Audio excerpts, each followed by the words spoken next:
Connaissance d'une des phrases que Rabbi Yehuda Halevi a écrit dans un. Vous savez que Rabbi Yehuda Halevi, à part son livre le Kuzari, a écrit des poèmes et des tfilotes, comme je vous l'ai dit la fois dernière, les tfilotes de Rosh Hashanah et de Kippour. Et voilà que Rabbi Yehuda Halevi, dans son chant qui s'appelle Dvarecha Bemor, il nous dit la chose suivante. C'est le passage suivant. Voilà. Il nous dit la chose suivante. Ve'al tasi'acha chochma yevanit. Que ne te, comment on va dire ça en français, que ne te convoitise pas la philosophie grecque. Asher en la peri qui imbrachim. Elle n'a pas de fruits, bien qu'elle a des fleurs. Vous voyez comment Rabbi Yehuda Levi définit la philosophie grecque. C'est quelque chose qui a des fleurs. C'est qu'avant qu'il y ait un fruit, il y a un fleur. Avant qu'il y ait un fruit, il y a une fleur, la floraison. Mais ce qui veut dire qu'on a affaire à une floraison qui n'amène pas, qui n'arrive pas à son but. Ce qui veut dire que le, la critique, si vous voulez, de Rabbi Yehuda Levi sur la philosophie, elle est double. Premièrement, qu'elle n'a aucun aboutissement. On reste tout le temps dans le monde de la réflexion. Mais chez nous, comme nos sages l'ont enseigné dans Masechet Kiddushin, chez Gadol al-Limud amevi l'idée maaseh, que le limoud, il est limoud, le véritable limoud, l'impact du limoud Torah, c'est que c'est un impact de pratique, de réparation de ce monde. Ça ne veut pas dire que si on étudie quelque chose qui n'a pas de réalisation pratique, ce n'est pas du limoud. C'est pas ça que ça veut dire. Mais ça veut dire que le but essentiel, central du limoud Torah, c'est de réparer notre monde. C'est d'arriver à des conclusions, des aboutissements pratiques dans notre monde. Et ne pas rester dans les sphères et dans les laboratoires de la réflexion. Ce qui est le cas la plupart du temps pour les philosophes. Est-ce que vous avez, est-ce que vous pouvez nous dire, euh, quel que soit un philosophe, on va dire une impact d'une entreprise pratique qu'il a laissé dans le monde. Lui-même, qu'il a fait lui-même. Bien sûr que non. Bien sûr que non. Vous ne commencez pas à vous casser la tête, je vous aide.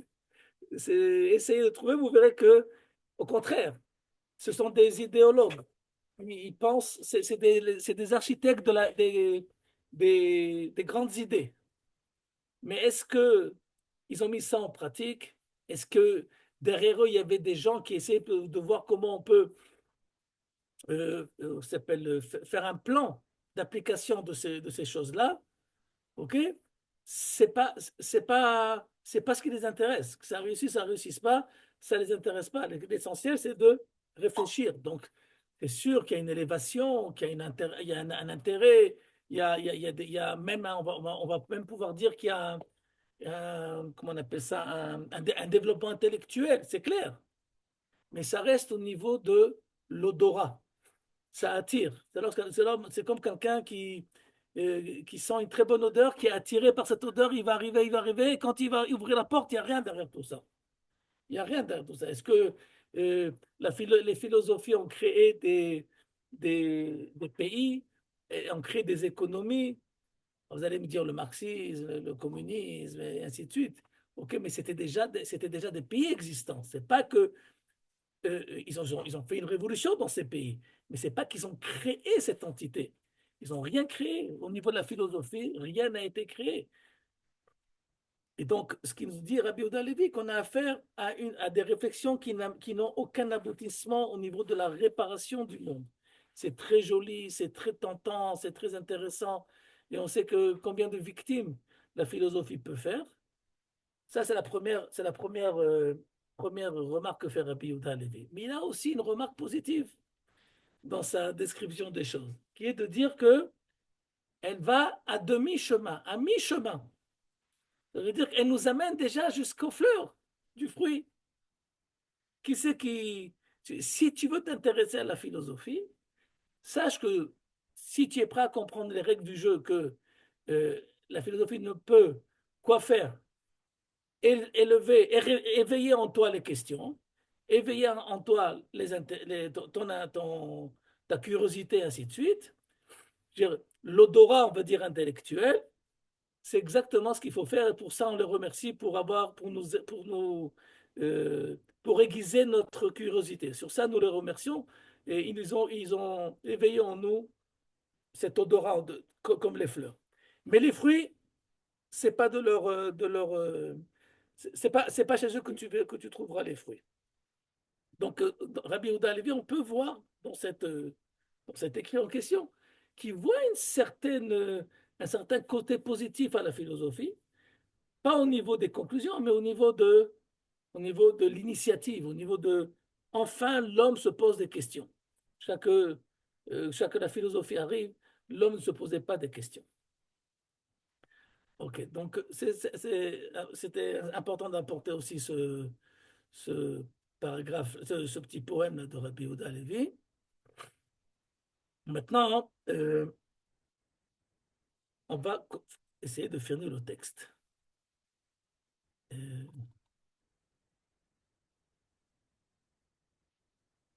ok.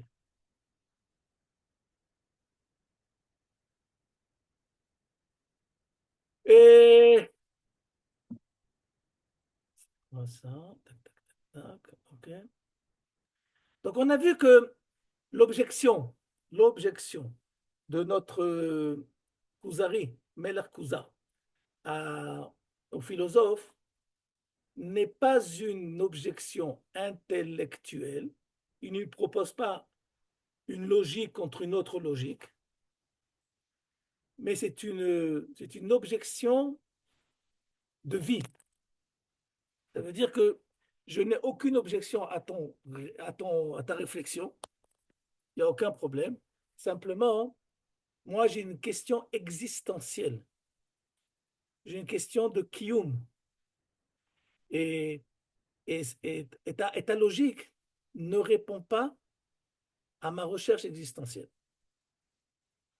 C'est ça comment on appelle l'argument de notre roi. C'est que parfois on ressent les choses tellement profondément qu'on ne peut pas accepter certaines explications, même si logiquement parlant, elles sont justes. Mais on ressent qu'elles ne correspondent pas aux données de la vie, aux données de la situation. Et là, c'est un point très très important parce que ce qui se passe, c'est que la philo, elle a décidé que la logique, c'est elle qui fixe la situation. C'est elle qui crée l'état des choses. Tandis qu'ici, notre cousin nous apprend que la logique ne peut pas créer une situation, un état d'être. Il peut tout simplement quoi faire au maximum? L'analyser. Et si ton analyse, elle va pas, euh, elle va pas correspondre, elle va pas être ressentie au niveau de mon expérience personnelle, collective, ok, mais elle ne sera pas ressentie, même, et que je dois faire un choix entre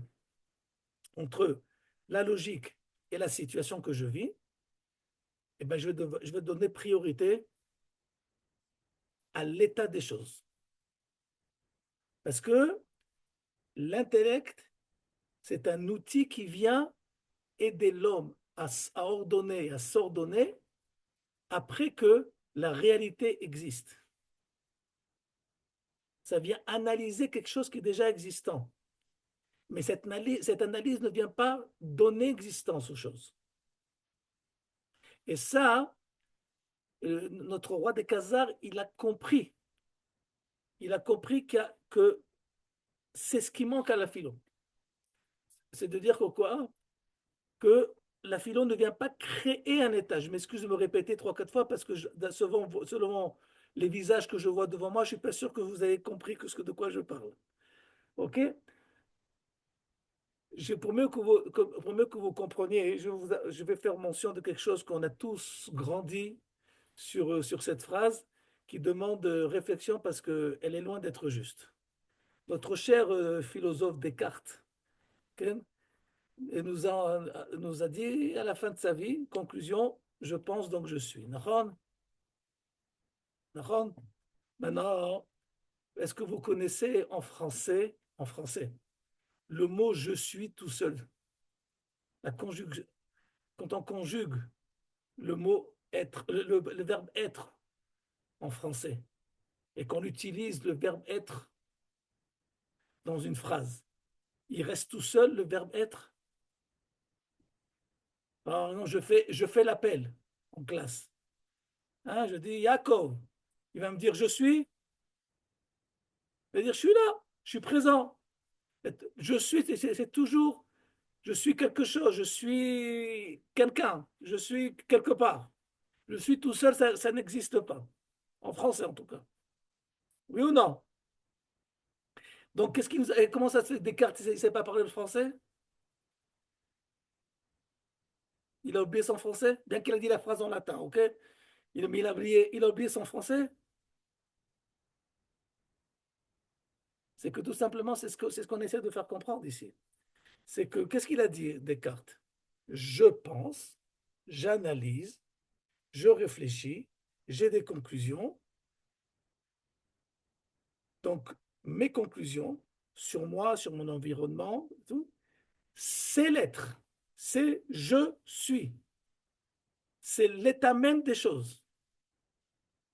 Si je n'arrive pas à analyser quelque chose, même si la chose existe, mais qu'elle n'existe pas pour moi, donc elle n'existe pas. C'est mon analyse qui donne existence aux choses. C'est pas je ne crois que ce que je comprends. C'est pas ça. C'est pas ça. Non. N'existe que ce que je comprends. Mais ça n'existe que pour moi. Parce que chacun a Oui, mais a sa si on est vision des dans une choses. situation où l'humanité ne pense pas à la chose, donc la chose n'existe pas. Oui, mais l'humanité, elle est composée de plusieurs individus. Chaque individu, il a sa façon d'aborder les choses. Nahon. Alors tu vas avoir un génie qui va avoir une réflexion sur une raison, sur une question bien précise. OK? Il va y arriver, Nahon, il va arriver à cette conclusion. Donc, il va arriver, par exemple, que 2 plus 2 égale 4. Donc, ce n'est pas de la philo, c'est des maths pour l'instant. OK? Pour qui la chose existe, s'il n'a pas réussi à faire comprendre aux autres, Pour lui. uniquement pour lui. Donc c'est ça la réalité des choses, l'existence des choses. C'est l'existence, elle est subjective. Le soleil, la création, elle est subjective à mon analyse.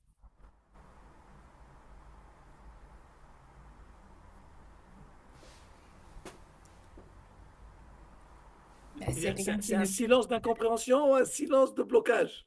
si quelqu'un ne perçoit pas le soleil, ben, il n'existe peut-être pas pour lui. C'est la question qu'on a fait, mais si quelqu'un ne perçoit pas le soleil, c'est quoi il ne perçoit pas le soleil? Il est aveugle, par exemple. Donc le soleil n'existe pas?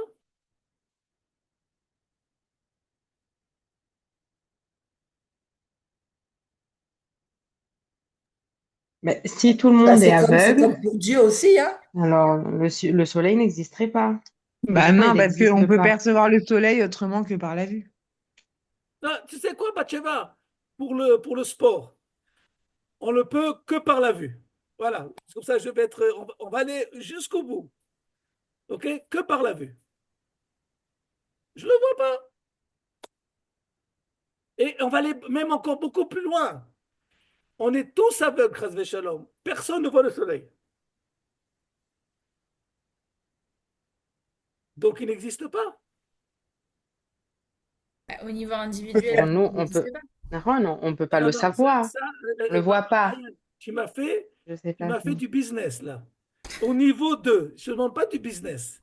Je te demande au niveau de la réalité, que l'humanité voit le soleil ou ne voit pas le soleil. Que l'humanité ait analysé, a compris, a su que la Terre était ronde ou pas ronde. La Terre est ronde ou pas? Je sais pas. Oh, je sais pas.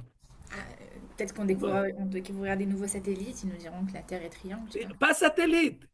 On savait, la Terre, elle est ronde depuis les satellites. Ah ben je sais pas, parce qu'elle est pas ronde. Non, Je mais commence à mm, m'inquiéter là. Je reconnais que je commence à m'inquiéter. La Terre est ronde depuis Galilée. Je sais pas quelle forme elle a. La Terre, elle a une forme en particulier. Nous, pour l'instant, on l'aperçoit ronde. Nous, on aperçoit ronde. Qu'est-ce que ça veut dire cette phrase? Il faut le prouver qu'elle est ronde. D'abord, elle n'est pas vraiment ronde parce Mais, qu'au-dessus, elle est un petit peu plate et ainsi de suite. OK. Mais elle mais a si une on forme, vivait tous, en tout cas, elle n'est pas carrée.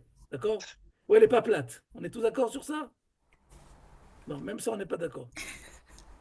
Bon. mais si on vivait tous dans une grotte, ouais, et ben peut-être que ça aurait existé par essence, mais personne l'aurait su. Donc voilà, le commun de nous tous, des mortels, on n'aurait pas su, et voilà. Ça existe quand D'accord. même.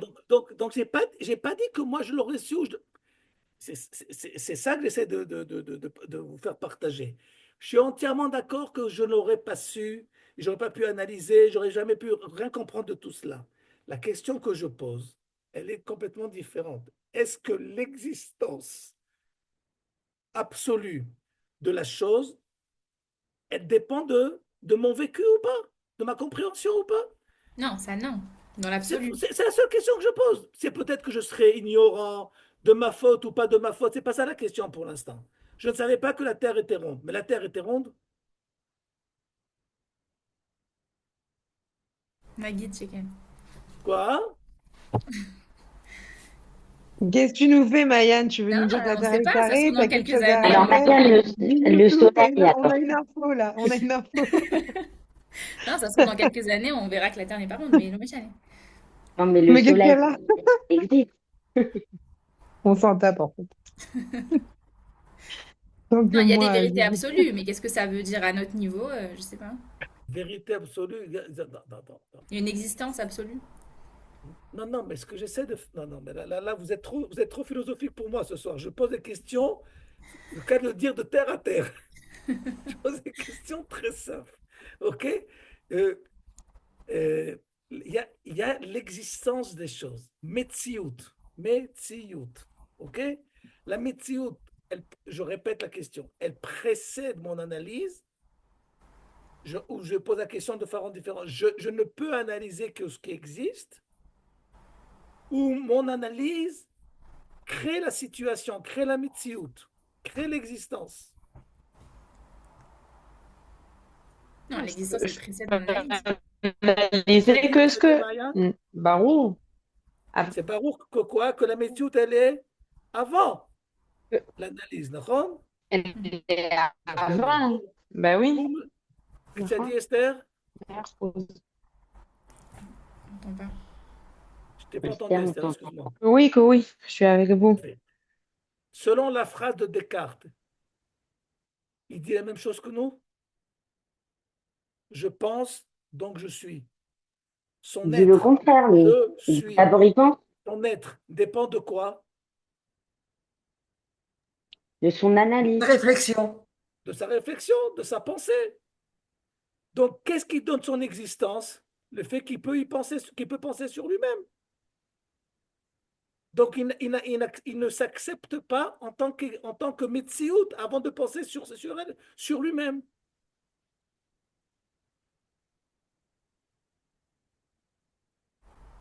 Peut-être qu'il dit juste qu'un être humain, il existe s'il arrive à réfléchir. Pas Donc tous forcément sur les lui-même. handicapés mentaux Donc, ne sont pas des Bidoum, êtres tous les humains. végétaux et tout, Les vive les végétaux, nazis. C'est ça que je sais ça pas. veut dire, Marianne. Ouais, peut-être. Mais peut-être que c'est ça qu'il voulait dire. Mais non, mais c'est pas.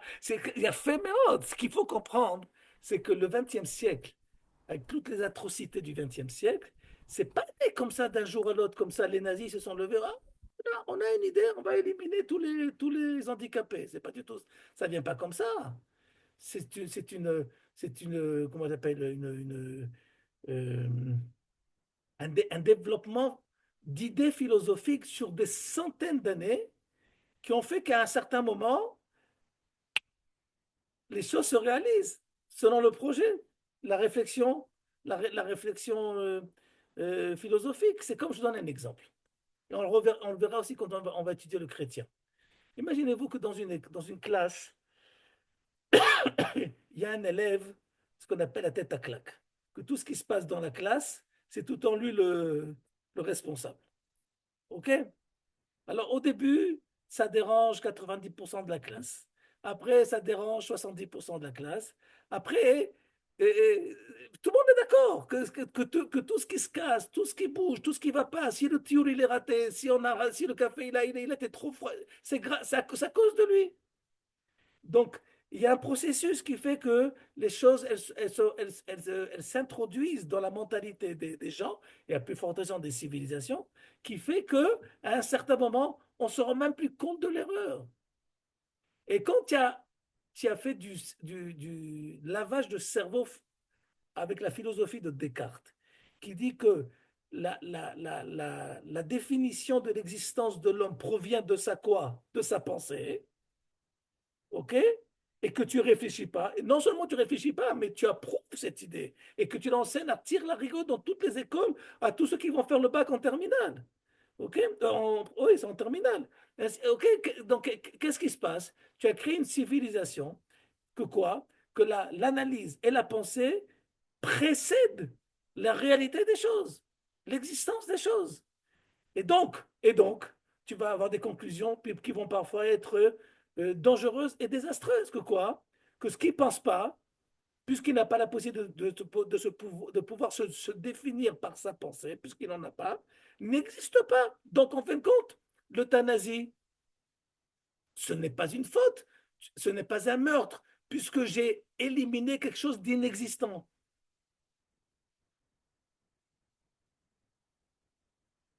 Vous comprenez jusqu'où il faut, lorsqu'on émet une idée. C'est pour ça que chez nous, chez Chachamim, chaque fois qu'ils disent quelque chose, ils ont derrière eux le proverbe de qui? Chachamim, Izaru bedivrechem. Il faut faire attention lorsque tu émets une idée, d'essayer de la projeter des centaines et des milliers d'années en avant pour savoir jusqu'où elle peut aller. Il faut l'extrapoler pour savoir jusqu'où ça peut aller. Et pas dire j'ai un bouquin, j'ai envie d'écrire un bouquin, me faire du fric pendant durant de ma vie, et je vais expliquer une super idée, et tu n'as aucune responsabilité des dégâts de ton idée en question.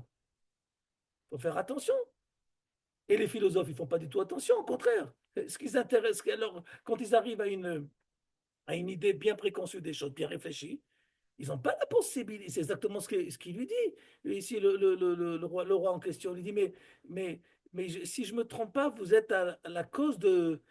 Si chacun a des idées bien préconçues et qu'il les pousse jusqu'au bout, c'est la meilleure recette pour toutes les guerres dans le monde.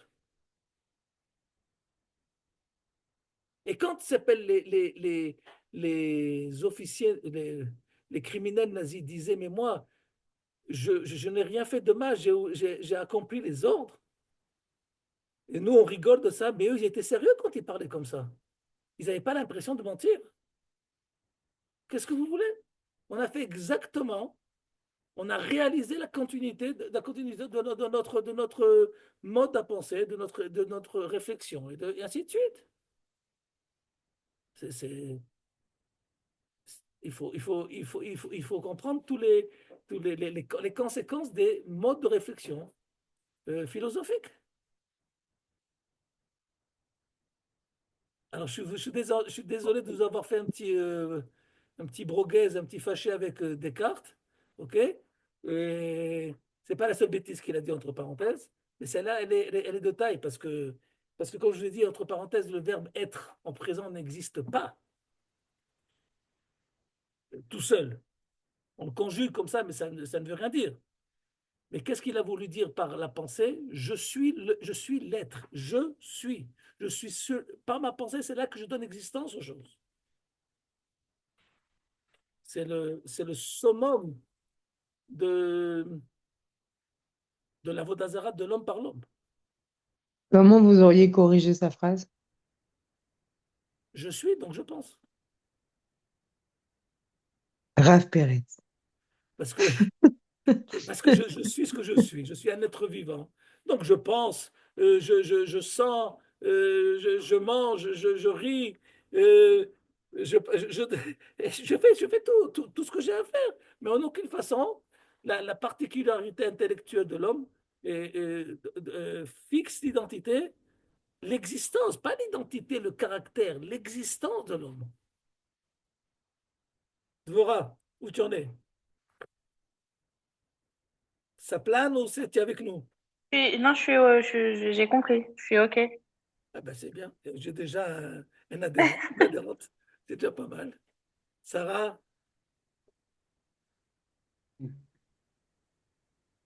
Enfin, je suis le verbe suivre. ok. Bon, ok. Dina, t'es avec nous, j'imagine. Je suis avec vous, ouais. Ouais. On peut faire la même réflexion avec Akadosh Baruch Hu aussi, en fin de De compte, quoi? avec l'existence de Dieu, pour ceux qui ne sont, qui sont athées. D'accord. Mais je pense que tu veux dire juste, mais mais t'es pas allé jusqu'au bout. Donc ça veut Vaut dire, mieux pas, vaut mieux pas. non, non, non, je veux que tu ailles jusqu'au bout. Non, non, une prochaine fois. Une prochaine fois, d'accord? Non, ce qui veut dire, je vais dire, ce que veut dire, ce qui veut dire que a priori, ce qu'on peut en déduire à notre stade, c'est que c'est pas forcément par la compréhension, par l'analyse euh, philosophique, logique, cartésienne que je vais pouvoir forcément découvrir aucune existence. Et à plus forte raison, comme elle a voulu dire Dina, mais elle n'a pas voulu, mais je dis à sa place, l'existence divine. Il y a un handicap, il y a beaucoup d'atouts, plus d'atouts que de problèmes, mais il faut savoir que l'analyse intellectuelle ne peut pas créer les choses. Je peux analyser des microbes parce qu'ils existent. Je peux réfléchir à une technologie informatique parce qu'elle existe, et ainsi de suite. OK? Et ça, c'est donc, le fait que le roi lui dit, tu dis des belles choses, mais ça ne correspond pas à la réalité dans laquelle je vis. C'est quoi sa réalité à lui? C'est la réalité d'un rêve qui lui revient chaque nuit plusieurs fois. OK? Et qu'est-ce que tu m'as dit, toi, par ta logique? Le bon Dieu ne veut rien de toi. Et moi, je peux te dire par mon existence, par mon expérience, que quoi? Que le bon Dieu, il veut, oui, quelque chose pour moi. Pourquoi? Parce que s'il voulait rien de moi, il ne reviendrait pas me casser la tête tous les jours, plusieurs fois dans la même nuit. Mais est-ce que le philosophe, il a adressé la question de... C'est-à-dire, qui nous J'ai dit que pas c'est Dieu entendu. qui nous dit que c'est Dieu qui lui vient en rêve, c'est peut-être qu'il s'invente des rêves. Ah, mais non, non, à ce niveau-là, tu as entièrement raison, Marianne. C'est un langage de sourd. Ah, Le philosophe, il ne comprend pas de quoi il parle, le roi. Et le roi, il lui dit, je ne comprends pas de quoi tu parles parce que moi, je vis une autre réalité que la tienne.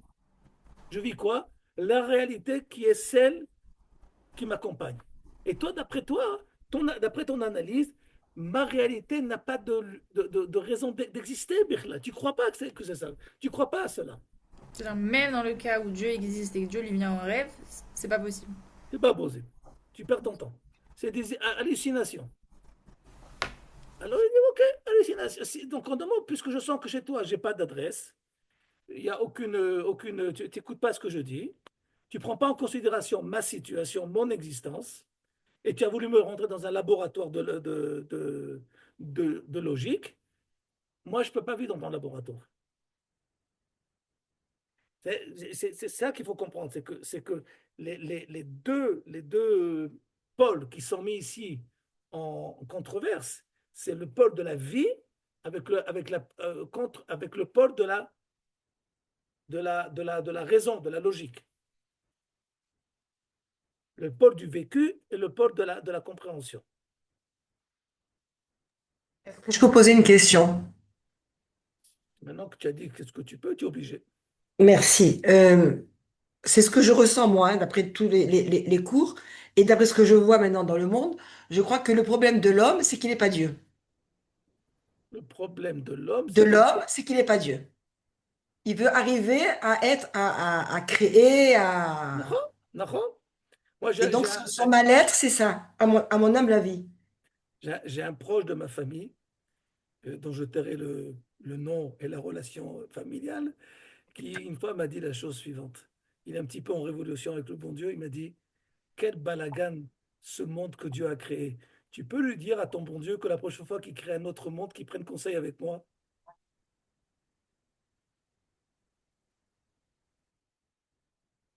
Voilà. Kitsour.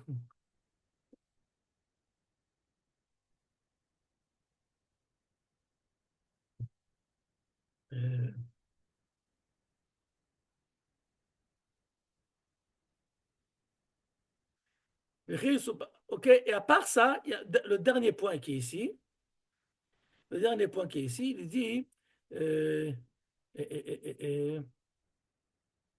הנה, לפי מעשיהם של הפילוסופים ולפי ידיעותיהם, לפי דורשם את האמת, si vraiment ils détiennent la vérité absolue par leur logique, ולפי רוב השתדלותם בזה et leur investissement, מן הראוי היה כי תהיה נבואה מפורסמת ביניהם ומצויה בתוכם.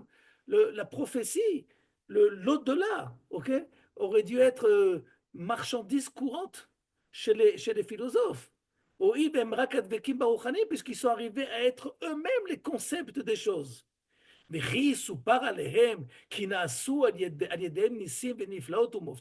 Est-ce qu'on a entendu dans l'histoire de la philosophie que les philosophes en question ont fait des prodiges, ont créé quelque chose, Bichlal? ואנחנו מוצאים את החלומות האמיתיים אצל מי שלא עסק לא במדע ולא בזיכוך נפשו. Il avait qu'à faire un petit tour avec moi dans le monde et tu verras que les rêveurs ne sont pas chez les philosophes. Au contraire, les philosophes qui sont très cartésiens et tout, ils n'arrivent même plus à rêver. Ils sont réglés, ils sont ordonnés. והיפוכו של דבר, מוצאים, אנחנו אצל מי שמשתדל במדע, כי il est conditionné. ודבר זה סליחה, הלא מוכיח כי סוד הקשר בין העניין האלוקי, cette expression, il faut la connaître parce que c'est l'expression clé dans le Kuzari, העניין האלוקי. C'est dire, le sujet divin, c'est quelque chose qui pour l'instant, au niveau de la définition, une sorte d'ovni, c'est quelque chose qui est complètement indéfini. Le vecteur divin, le sujet divin, la substance divine. ודבר זה הלא מוכיח כי סוד הקשר בין העניין האלוקי ובין הנפשות שונה ממה שהזכרת אתה הפילוסוף. Le lien entre l'au-delà divin et l'homme est beaucoup plus, est autre chose que la relation euh, intellectuelle qui passe par l'analyse des choses. Il n'y a pas que le besoin d'analyser et de réfléchir sur les choses, c'est pas du tout ça. Mais il dit au niveau de la création de cette relation entre l'homme et Dieu et l'homme. OK? Parce que qu'est-ce qui se passe chez notre philosophe? La relation, elle est passée uniquement, et elle ne peut passer qu'uniquement que par la réflexion, par l'analyse cartésienne des choses. OK? Mais l'existence, la création, elle n'est pas faite uniquement de réflexion et d'analyse. Il y a l'essence, il y a tout. La compréhension n'est qu'une partie, même si c'est la partie, on va dire, céleste ou la plus élevée de la création, ça n'empêche pas que quoi? Que ce n'est qu'une partie de la création. Donc, il va refuser cela. Donc, ce qui est important pour moi, avant qu'on commence notre chrétien, c'est la chose qu'on a vu maintenant, qu'on a appris qu'il y a un truc qui s'appelle Aïnyan Aïloki, et ce qu'on a vu la semaine dernière, ce qu'on a vu la semaine dernière, c'est que c'est cette phrase. הנה. יש אפוא בלא ספק מעשה הרצוי מצד עצמו ולא מצד כוונת עושהו. Entre parenthèses, je voulais vous raconter une chose, que j'ai reçu un clin d'œil cette semaine du Rav Zuckerman, bien il fait plus partie de notre monde. Pourquoi? Parce qu'il y a un petit groupe de Chidushim du Rav Zuckerman. Il y a un groupe comme ça de WhatsApp de Chidushim du Rav Zuckerman. Et, et de quoi on a parlé, je ne sais pas si vous vous rappelez, la semaine dernière, on a parlé de Chefetz et Dibour. Et le message qu'ils ont envoyé, c'est d'Afkassa sur le Chefetz et le Dibour. J'ai dit, Toda Rabba, il a confirmé notre étude ensemble. Okay, donc il y a Maaser Ratsoui, pas la volonté, on va dire l'intensité de l'acte ne provient, l'identité de l'acte ne provient pas de l'intention de celui qui réalise l'acte, mais l'identité de l'acte provient de l'acte en lui-même. Il y a une identité à chaque chose, à chaque acte, à chaque être. Et les actes et les conceptions et les concepts et ainsi de suite, tout ça, et chaque chose a son identité, qui est son être, qui est sa base. C'est les deux choses avec lesquelles il faut quitter notre philosophe. Bon, alors avant qu'on commence le chrétien, est-ce que vous avez des questions? Bon, ok. אחריכם אמר הכוזרי בליבו, אשאל את הנוצרים ואת המוסלמים. Je vois que je n'ai pas le choix que de poser la question aux chrétiens et aux musulmans. כי באחת משתי הדתות האלה נמצא בלא ספק המעשה הרצוי. C'est évident, quand on fait une recherche par élimination des solutions, que c'est dans ces deux religions que je vais trouver ce que je recherche. Amaase Aratsu. Je vous rappelle le rêve. Kavanatra Retsuya, Aval Maasecha Eno Ratsui. Donc, c'est ce qu'il cherche. Ah, mais vous allez poser la question en tant que bonne juive. Et les juifs, on dit, oui, pourquoi il ne parle pas des juifs? Il répond à la question tout de suite. Asher la Yehudim, pourquoi je ne vais pas chercher chez eux? Daili, ki bema shenir'a le'ein kol miyotam נתונים בשפל, מעוטי מספר, וסנועים על הכל. Pourquoi je ne vais pas chercher chez eux?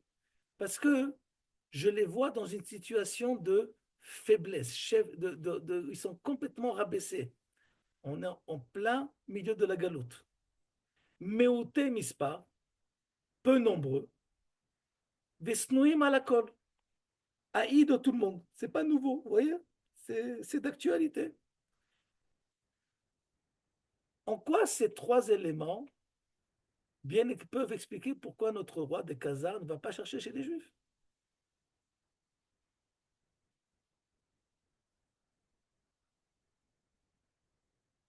Est-ce que vous avez une idée? Je Les répète Juifs, les trois éléments, excuse-moi Esther, je répète pour que tout le monde puisse faire de l'ordre dans les idées.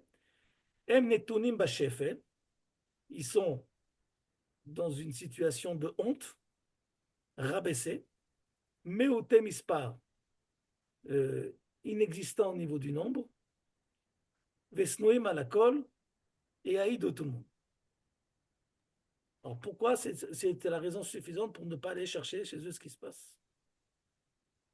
Ils n'ont pas le temps de penser. oui, oui. Eux, ils n'ont pas le temps de mais pourquoi moi je vais Ils n'ont pas le temps de penser. Donc, s'ils n'arrivent pas à penser avec leur intellect, ils peuvent pas exister, apporter quoi que ce soit, quelque existence que ce soit. Pardon, je suis malade, hein? On entend. Réponse aussi importante à un sujet comme ça, il ne serait pas dans cette situation. Pourquoi? Et, enfin, vous voyez ce que je veux dire? Non, non. Ce qui peut se dire, c'est qu'aussi, il avait ça a l'air quelque chose de Maouti, ce qu'il recherche. Ok. Une réponse importante de vie, quoi, la recherche d'une vie presque.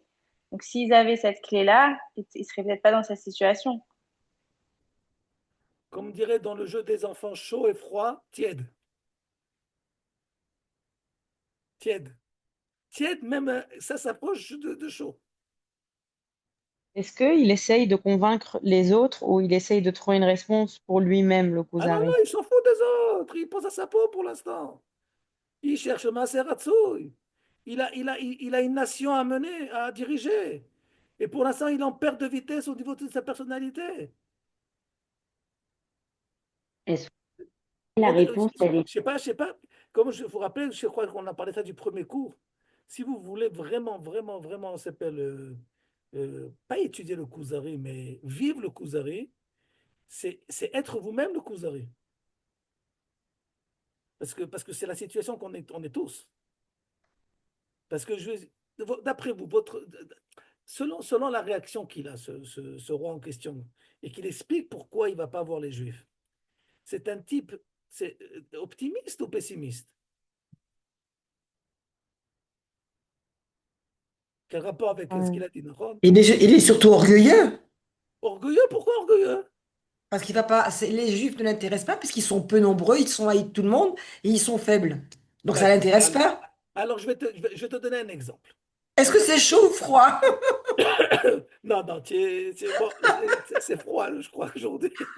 Eh Alors, ben, je vais dire, eh ben. regarde, regarde, regarde, regarde. Si actuellement il y avait un débat entre le monde religieux et le monde laïque, OK? Et que quelqu'un cherche à savoir la vérité, est-ce que la vérité du judaïsme elle est chez les laïcs ou chez les religieux? Et que je vois la situation suivante, que tous les laïcs, c'est des gens riches, beaux gosses et en bonne santé. Et les religieux, c'est exactement le contraire. Des paumés, des gens qui sont en bonne santé, et qu'est-ce que j'ai oublié encore? Vous avez Ils sont pas compris? riches. Et ils sont pas riches. OK? Chez qui je vais aller voir d'abord? Chez qui je vais aller voir? Chez qui la vérité, elle est censée être? Chez ceux qui s'en tirent. Chez ceux qui, a priori, ils vivent la vie. Mais c'est ce que je viens de dire. Ah, Les Juifs ne l'intéressent pas parce qu'ils sont faibles, ils sont haïs. Donc ah, alors ça j'ai mal ça compris, tu vois? l'intéresse pas. Ah, Il a tu fait, vois? il a fait, Quelle merde. honte! Quelle honte! Ah, je croyais que Je tu te disais quelle honte pour pardonne. Je lui. te pardonne. Non, je crois que. Ok, d'accord. Khatati aviti pashati. Ok, alors maintenant j'ai bien compris. Non, j'ai fait mes hontes. Il dit l'humanité en tant qu'humanité, elle recherche la vérité comme moi je le fais pour l'instant. L'homme est bon. L'homme cherche la vérité. L'homme cherche à se développer, à vivre l'intensité de la vérité. C'est pas possible que si la vérité se trouve chez les Juifs, elle se trouve chez eux. Pourquoi? Parce que c'est pas possible que la vérité soit haïe, bafouée et en petit nombre. Au contraire, si la vérité était chez eux, elle devrait être au maximum diffusée. Et tout le monde devrait les aimer. Et tout le monde devrait les accueillir. Mais on voit que quoi? Qu'au contraire, ils ont toutes les données qui peuvent me faire comprendre que quoi? Que la vérité n'est pas chez eux. Et moi, je cherche la vérité, je veux vivre.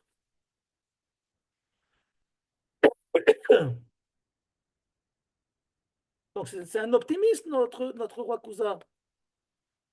C'est pas un antisémite pour l'instant, à ce stade-là. Il dit a priori, c'est pas possible que la vérité, elle soit bafouée en petit nombre. Et qu'est-ce qu'on a oublié encore? Le troisième point. Est-ce que lui il dit que c'est pas possible que les porteurs de la vérité soient bafoués? Ou est-ce que le fait que des gens qui vivent la réalité, c'est pas Mutzlach? Est-ce que je veux dire? D'accord. Je C'est vois quoi très bien qui... ce que tu veux dire, tout à fait. Ça veut dire que c'est pas possible que s'ils sont les détenteurs de la vérité, je vous rappelle qu'on est au début des croisades, qui souffrent autant qu'ils souffrent ce peuple. S'ils souffrent, c'est quelque chose qui est pas clean chez eux. Il y a une colère divine qui est sur ce peuple, un sort de la nature qui fait que on peut pas prendre exemple sur lui. Vous avez difficulté à comprendre cela, mesdames, excusez-moi, c'est parce que vous vivez à une autre époque où on peut, Baruch Hashem, sourire de nous-mêmes. Mais à l'époque du Rabbi Yehuda Lévi, les Juifs, ils rasent les murs. C'est la risée du monde. On va le voir dans le chrétien. Mais c'est pas possible que tout le monde soit contre eux. On vit ça actuellement. On s'est fait attaquer il y a 2 ans en arrière, de la façon la plus cruelle que l'humanité n'a pas connue depuis la Shoah. Et personne, quand je dis personne, c'est 90%, ne nous comprend. C'est impressionnant quand on y pense.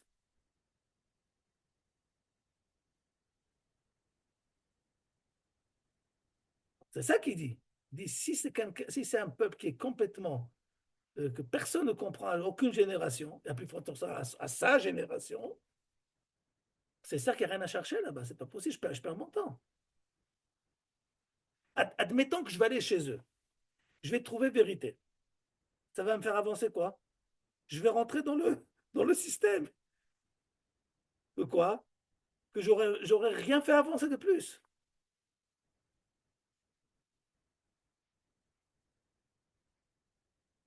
Vous comprenez ou pas? Vous comprenez c'est quoi la Misra en galoute? Vous comprenez la catastrophe de la galoute? Qu'est-ce que c'est? C'est ça la galoute. Comme il y a écrit.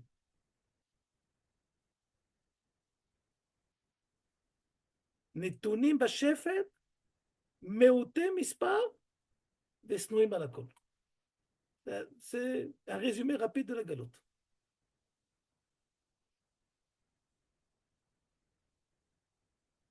On a quand même avancé parce qu'actuellement, Baruch Hashem, on est plus nombreux. On n'est pas. On est 0,01% de la population mondiale. Mais, ok, on est plus de Netouné Bachefel, Baruch Hashem, on est une puissance. Snouim à la colle, ceux qui nous. On peut pas aider les gens qui vont pas chez les psychologues. Il faut aller. C'est impressionnant cette histoire que ce qu'on fait, ce qu'on fait pas, on se fait rire. Il y a une blague qu'on raconte qu'une fois, il y a un type qui s'est fait massacrer au Japon, un Japonais. Alors, ses copains sont venus le voir à l'hôpital. Ils lui ont dit qu'est-ce qui s'est passé? C'est à cause de qui? Il a dit c'est à cause des Juifs. Ils lui ont dit mais il n'y a pas de Juifs au Japon. Pourquoi c'est à cause des Juifs? Il dit c'est pour ça. Ouais. Voilà, c'est Snoim la colle. Donc on va commencer à étudier notre chrétien en question. Mais du coup, c'est quelque chose de divin, c'est un sort divin ou c'est que les gens?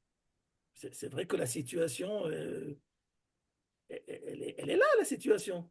C'est vrai qu'il y a quelque chose qui est bizarre, qui n'invite pas, qui n'invite pas à être copain avec l'homme Israël. Il faut être quelqu'un qui est très spécial pour vouloir être,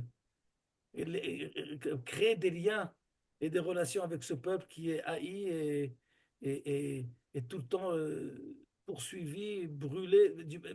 Il faut être, c'est en dehors de la norme.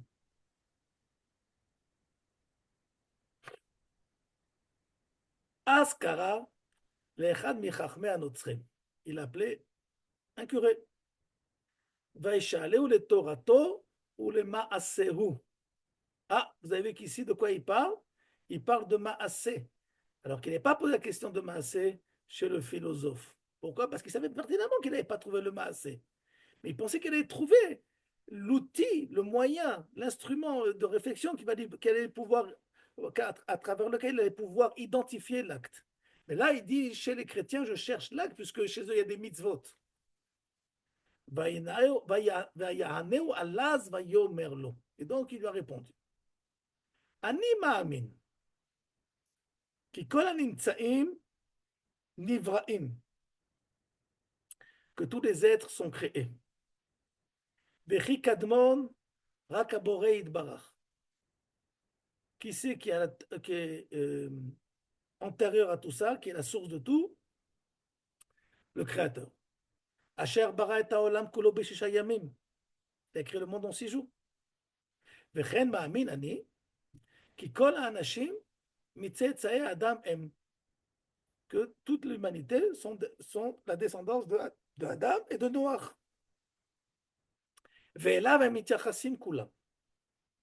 Et tout se rapporte à ces 2 origines. Ma'amin ani, donc d'abord, en quoi il croit? Premier point, la création. Deuxième point, Ma'amin ani, qu'Eloah mashgiach al hanivraim umitchaber im bnei Adam. Ani ma'amin, c'est-à-dire que je sais, c'est ma émouna que quoi? Que Dieu n'est pas uniquement créateur, mais il est aussi mashgiach, gardien. Al hanivraim, il surveille ce qui se passe. Ou mitraber im bene Adam. Il a une relation avec l'humanité. Qui? Ah, attendez, ne bougez pas. Ne bougez pas, il y a la suite. Tac. Qui? Yesh lefanav ka'as veratson verachamim. C'est ce bon Dieu, puisqu'il est mashgiar, il n'est pas uniquement créateur, il est aussi éducateur. Yesh lefanav ka'as veratson verachamim. Il peut te mettre en colère, il veut des choses de toi, et il y a aussi la miséricorde. Comment il se lie à l'humanité? Par la communication qui passe par ses prophètes. Vers chassidav. Il y a aussi ce qu'on appelle les chassidim. Ce n'est pas les chassidés Chabad, non. C'est les gens qui sont arrivés à ce degré qui s'appelle chassid. Il en parlera que c'est quoi un chassid, le Rabbi Yehuda Levi. Be'aroto bigaloto aleem. Comment cette relation va se faire? Par un dévoilement divin à l'homme. Vechi ou shachan kavod. C'est un 3e point. Donc, premier point, création. 2e point, ashgacha. 3e point, vechi ou shachan kavod bekerev tzibur echad, asher bo bachar. Il a choisi une nation à travers laquelle à travers laquelle il va faire passer ses messages, sa relation avec l'humanité. Donc, en 2 mots, ce qu'on appelle l'élection du Ham Israël. Klalo shel davar, l'axiome, c'est quoi? Ma'amin ani, bechol ma shesupar al kol ele, batorah, ou besifre divrei hayamim, livnei Israël.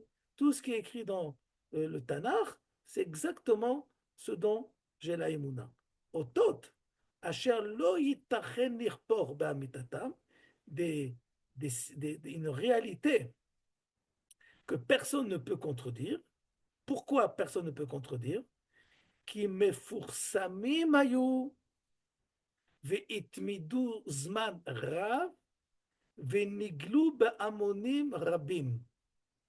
Là, il y a une phrase extrêmement importante dans le livre de Rabbi Yehuda Levi, à travers le chrétien qui reconnaît la place centrale du Tanakh. Ok? Qu'est-ce qu'il dit notre chrétien en question? Pourquoi la réalité, elle est véridique? La réalité historique du Ham Israël, c'est la vérité. Pourquoi? Qui mefursamim ayu. C'est quoi mefursamim? Ils étaient connus, diffusés à tout le monde. Ve'itmidu zman rav. Ça a duré pendant un laps de temps bien qui s'appelle assez long. Ve'niglu ba'amonim gdolim. Et la révélation, excusez-moi, la révélation divine a été pour le collectif.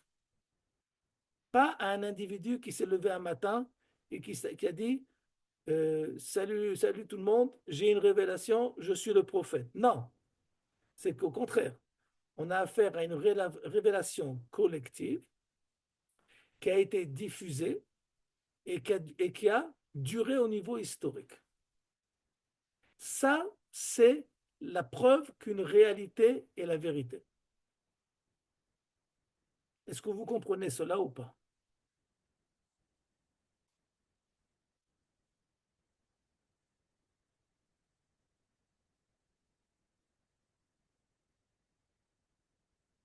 Pourquoi je suis obligé d'accepter l'existence de Napoléon?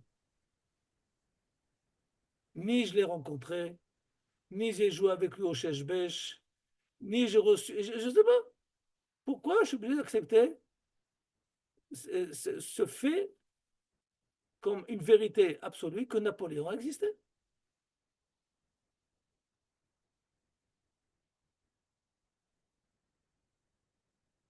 Alors il dit Rabbi Yehuda Levi, s'il y avait un monsieur qui était venu nous dire, personne n'a vu Napoléon, personne n'a vu Napoléon de sa vie, et qu'il y avait un monsieur qui est venu nous dire, vous savez qu'il y a quelqu'un qui dirige la France, qui s'appelle Napoléon, personne ne peut le voir, je suis le seul contact avec lui, avec la nation française. Est-ce qu'on est obligé d'adhérer à cette initiative qui peut être juste, qui peut être vraie, mais est-ce que je suis obligé d'y adhérer? Non. Moi, je ne le connais pas, ton Napoléon. Qu'est-ce qui a fait que Napoléon est Napoléon? C'est qu'il s'est baladé dans toute la France et que tous les Français, même s'il n'y avait pas les médias, plus ou moins le connaissaient et savaient que sa présence d'empereur était là, par lui-même, ou par ses officiers, ou par ses armées, et ainsi de suite. OK? Et ça a été une relation au niveau collectif, pas un individu aussi intelligent qu'il peut être. Non, non, non, sans émissaire, direct. Tout le monde avait pu connaître Napoléon à l'époque. Maintenant, pourquoi moi maintenant, 200 ans, 250 ans après, j'ai pas le choix de dire oui ou non à Napoléon, c'est parce que ça a été tellement collectif, donc tellement diffusé, que ça fait partie du patrimoine de l'humanité. Et puisque ça fait partie du patrimoine de l'humanité, c'est une vérité historique qui n'est pas remis en question. Peut-être les détails à droite à gauche, est-ce qu'il était gaucher, droitier, combien de femmes il avait, et ainsi de suite, ça ne nous regarde pas. Ok, mais au niveau du phénomène qui s'appelle Napoléon, où je suis allé qu'il y a 250 ans en arrière, mais vers Saint-Gétorix. Peut-être que oui, peut-être que non, qui fait que l'histoire diffusée au niveau collectif, ça s'est passé de génération en génération, c'est ça qui fait que la vérité, que l'histoire, elle est impact de vérité historique. Et qu'est-ce qu'il nous dit notre chrétien en question? C'est ça le Tanakh. Le Tanakh, c'est tout simplement 3 pôles. Ça vient te raconter, pas te raconter, j'aime pas le mot raconter, ça vient te faire part. Raconter, ça fait un peu conte de fer, ok? Ça vient te, ça vient te faire part d'une réalité collective qui a été diffusée à toutes les époques. Je vais vous raconter une histoire. Comme elle a dit, je crois, c'est Dvorah, je crois qu'elle a eu la même chance que moi. Non, Dvorah, je ne suis pas sûr que c'était Dvorah. Bon, une d'entre eux qui n'a pas grandi dans les écoles juives. Alors, quand on était en sixième, ça fait pas mal de temps déjà, euh, il y avait, je ne sais pas si, à mon époque, je ne sais pas ce qui se passe maintenant, en histoire, on apprenait l'Antiquité. L'Antiquité. Et j'avais un prof très sympa, je ne me rappelle plus de son nom, très gentil. Il passait sur tous les peuples antiques. Et quand il est arrivé aux Hébreux, comme vous appelez ça dans le livre d'histoire de l'Antiquité, il est venu me voir parce qu'il savait que j'étais juif. J'avais sixième, c'est 11 ans. Et il m'a dit, la semaine prochaine, c'est toi qui passes le cours d'histoire. J'ai dit, pourquoi qu'est-ce qui se passe?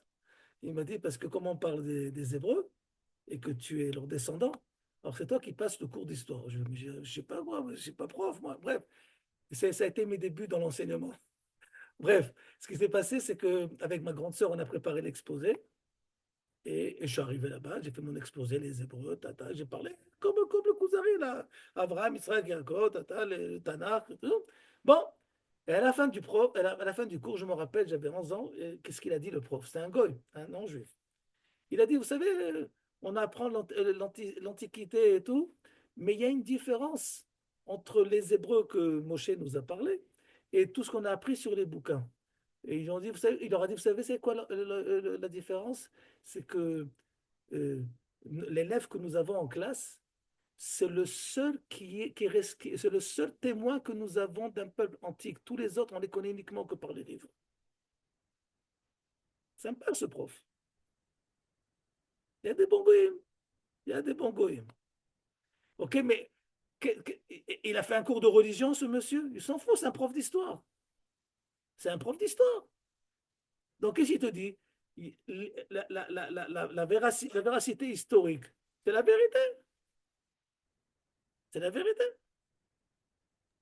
Oui, mais lui, il est le chrétien qui dit ça. Il est marrant de dire ça. Attends, on est qu'au début. On est dans, dans le réchauffement. Il se réchauffe, là. Tu vois maintenant ce qu'il va nous faire. Mm. Ok. Ok, Parce que jusqu'à maintenant, il est très gentil, il est sympathique et on l'aime beaucoup. À partir de maintenant, ça va commencer à dégénérer. Mais en tous les cas, remarquez bien le Kisharon, comme on appelle ça en français. Kisharon, aidez-moi tout de suite. Kisharon, La l'étoffe, capacité. la capacité, l'étoffe éducative de Rabbi Yehuda Levi, c'est que même par des acteurs qui a priori ne sont pas ses acteurs préférés, comme le chrétien, il nous fait passer des messages sous-jacents pour nous faire comprendre que même chez eux, tu peux trouver des fibres de vérité. Comme par exemple ici, que מפורסמים היו והתמידו זמן רב ונגלו בהמונים גדולים. Ok? Oulam. Ah, maintenant c'est là que commence la fête. Oulam. Besov divrei yemehem. À la fin de leur histoire. En deux mots, la fin du Tanakh. Bador Acharon Nivnei Israël. À la dernière génération des Bnei Israël, ce qui veut dire que à l'époque où nous parle ce curé en question, n'existe plus d'Israël, puisqu'il parle historiquement parlant de la dernière génération d'Israël. Qu'est-ce qui s'est passé à cette époque? Nid Gashma à Elohut. Le divin est devenu corps, est rentré dans un corps. Ve'aita le'ubar begouf shel betula. Et le divin s'est incarné dans le corps d'une vierge, d'une femme vierge. Mimishpacha Rama Israël. Cette femme faisait partie d'une famille noble d'Israël. Vi'i Yeladeto. Et elle a enfanté ce divin incarné dans le corps de cette, de cette vierge en question. Bienvenue au nouveau film de Walt Disney. Enoshi Benigle, Ve'Eloi Benistar. Extérieurement parlant, il a tout à fait l'apparence humaine. Mais ce que tu ne vois pas, c'est que dans les côtés cachés, c'est du divin, c'est le bon Dieu.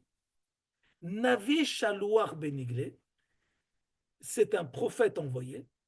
Ve'Eloah Sholeach Neviim Benistar, il est l'envoyé de lui-même, puisqu'il est le Dieu et le prophète en même temps. Ve'Hu Mashiach, c'est ce qu'on appelle le Mashiach, ce qui veut dire en latin, Christ. Christ, c'est Mashiach. Anikra etzlenu ben Elohim. De façon plus simple, il se fait appeler le fils du bon Dieu. Ve'hu Ha'av, Ve'hu Haben, Ve'hu Ruach HaKodesh. Voilà la salade. Il est le Père, le Fils et aussi le Saint-Esprit. Puisqu'on a résumé on a tout, d'une pierre, trois coups, pas deux coups, d'une pierre, trois coups, vous avez ici. Vine. Ah, mais quel est le problème? Le problème, c'est qu'a priori, ça sent mauvais ce que je suis en train de raconter, parce que ça a l'air un petit peu idolâtre. Vine, il va répondre à la question. Anachnu Meyachadeh Eloah Behemet. C'est nous les chrétiens qui parlons Behemet, réellement de l'unité divine. Comment c'est possible? Im ki bilshonenu mofia shilush. Bien que dans notre langage, nous parlons de trois personnes. Et trois jusqu'à maintenant, c'est pas un, mais c'est trois qui sont incarnés dans l'unité divine. On finit d'essayer de comprendre ce qu'il dit, okay? Parce que ça, on comprend les mots, mais au niveau de la réalisation, c'est un petit peu compliqué. והנה, nous מאמינים כי משיח זה שכן כבוד בתוך בני ישראל. Et voilà que ce Mashiach là, qui est le Père, le Fils et le Roi HaKodesh, il existait, il a grandi, il est né, il a grandi au sein du Ham Israël. Keshem shedavak ba'em ha'inyan ha'eloki. Pourquoi il est né là-bas? Parce que, encore une fois, le vecteur divin par lequel se dévoile ce divin se trouve au sein du Ham Israël. Jusqu'à cette époque, l'époque de la fin du deuxième Beth Amikdash, c'est là-bas, dans cet endroit et dans cette nation que tout se concentrait. Ou là, après, Asher Maru Amonem Bemashiach Zeh, vu que les Juifs, les Israël, se sont rebellés contre ce Mashiach, Utzlavuhu, et ils l'ont, on dit en français, crucifié. Ah, là, ils ont mal agi. Ils ont tué le Mashiach. Ils sont impolis, ces Juifs. Itril aketsef a Eloki nitach halamonam. La colère divine a commencé à se verser sur ce peuple. Donc, ça va expliquer toutes les catastrophes qui se sont abattues sur ce peuple depuis cette époque jusqu'à maintenant. On est 1000 ans après la destruction du Beth Amikdash. Donc, première conséquence de leur mauvais acte, c'est quoi? La colère divine. Deuxième conséquence, Varatzon à Elohim, Itril Shore al Yechidim. Ça, c'est un tournant très important, qu'à partir de ce moment-là, la volonté divine va faire un virement. Elle va virer du collectif à l'individuel. Asher alchou achar HaMashiach. C'est qui ces individus? Ce sont tous ceux qui vont adhérer à la cause de ce Messie. Vacharechen, ala umot, asher alchou achar yechidim haem. Et après, puisque ces élèves, ces disciples en question vont s'organiser et vont diffuser le message, toutes les nations qui vont vouloir se joindre par leur adhésion à ce message, à cette nouvelle, on va dire, à ce virement historique, ils vont pouvoir participer à cela. On n'a plus affaire à une élection divine sur un peuple, parce qu'on a vu la faillite et la catastrophe à laquelle ça nous a amené toute l'époque de la société du deuxième Beth Amikdash. C'est une catastrophe sans nom. Donc, qu'est-ce qui vaut mieux? Il vaut mieux un peuple qui a été élu, mais qui a fait faillite, ou au contraire, mettre toutes nos chances pour réussir, devant nous pour réussir, pas par l'élection d'un peuple, mais par l'ouverture à une adhésion de qui s'identifie au message, rentre au club.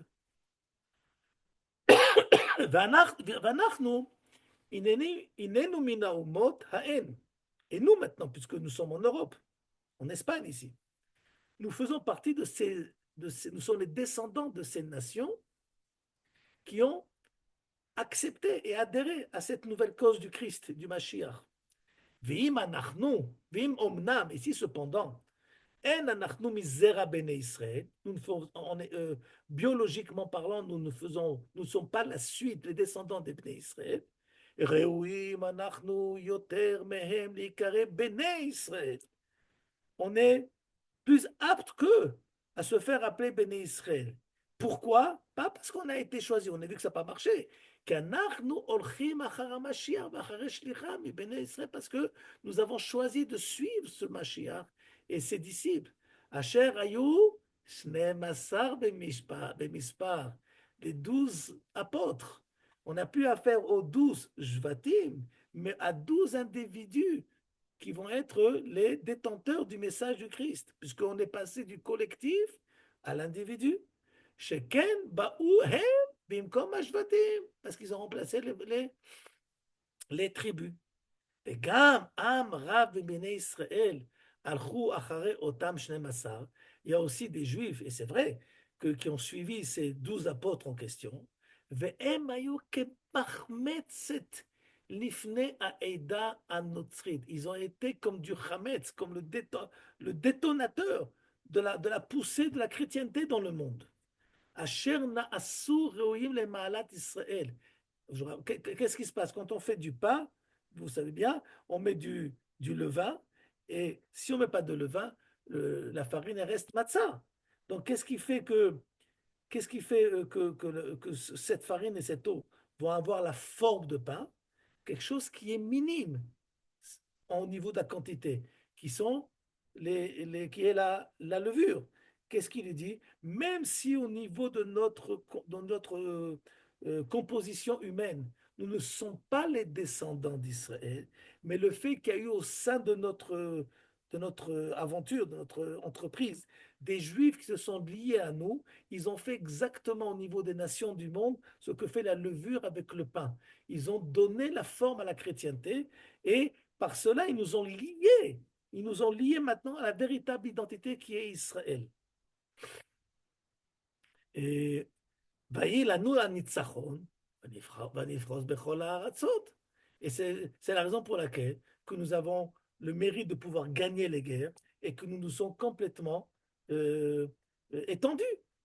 בכל האומות נקראות על דת הזאת ומצוות לקיים מצוותיה. Et toutes les religions sont invitées à accepter les mitzvot de la chrétienté. C'est de quoi on parle? Les haritz et Mashiach, d'adhérer à sa cause. Les romem et atzlav, lever la croix, asher nitzlav alav, ou chadome. Asher le dinenu venimusenu, à propos de nos mitzvot, mitzivuye Shimon hashaliach em, vechukenu lekuchim min Torah. On a certaines mitzvot de la Torah, et Shimon hashaliach, il est venu faire un petit ménage là-bas. בה אנחנו הוגים תמיד, ובאמיתתה אין להטיל ספק, כי נתונים הם אם מאת האלוה. Parce que même ce qu'il a dit Simon, pour les copains, ça provient aussi de Dieu. וכבר נאמר באון גליון, l'évangile, מפי המשיח, c'est ce qui est écrit dans les évangiles, אני לא לסתור מצווה ממצוותיה באתי, כי אם לחזק את כל מצוותיה ou les ashran. Je ne suis pas venu annuler les mitzvot de la Torah, bien qu'il les a annulés. Il les a annulés. Donc je ne suis pas venu contredire les mitzvot, mais au contraire, par leur annulation en quantité, je suis venu renforcer le fait qu'il existe des mitzvot entre Dieu et l'homme. Voilà, c'est le premier. Vous avez été très sage pour écouter l'exposé, le premier exposé de notre chrétien. Franchement, c'est convaincant, hein. C'est convaincant. Ah, Comme moi, pas dirait du tout. Coluche, que vous n'avez pas connu, il dirait Coluche, ça s'empire en un mot et en deux mots. Ça sent pire. Ok. Ah, moi, je trouve que ça tient la route. C'est comme vous avez dit avec le philosophe au début, c'est on peut pas les vatel milechatrila, il faut entendre ce qu'il dit. On peut pas. Ça veut dire, nous aussi, on a des histoires rocambolesques dans le Tanakh ça veut dire, c'est pas moins romancé. Bon, chas v'shalom, je veux pas. Mais ça veut dire, on a aussi des histoires qui peuvent mener à confusion. Alors, Alors, je dis qu'il faut prendre Bertinout. Les chrétiens, ils ont ça tient la route, ce qu'ils disent. C'est pas. ça tient la c'est- route. Tu as déjà vu une femme vierge tomber enceinte? Et j'ai pas vu non plus, j'en sais rien moi, un enfant qui tient dans un panier qui traverse le Nil. J'ai jamais vu ça. Alors Ah non, non, il y c'est a plein d'Indiens qui font ça tout le temps, hein, qui montent sur des barques bon, et ils alors peut-être traversent pas le Nil. ça. Alors la mer qui s'ouvre ou j'en sais rien. Il y a Ah, quand même des trucs bien qui. fait, bien fait. Là, tu commences à devenir un peu plus sérieuse dans les questions, ce qui veut dire que tu as raison. La mer, ça ne s'ouvre pas pour tout le monde. Et je te rappelle, je te promets, c'est la question qu'il va lui poser aussi le Kuzari au Rabbi Oudali. Il ne va pas lui faire comment on appelle ça, de anachot, shum davar.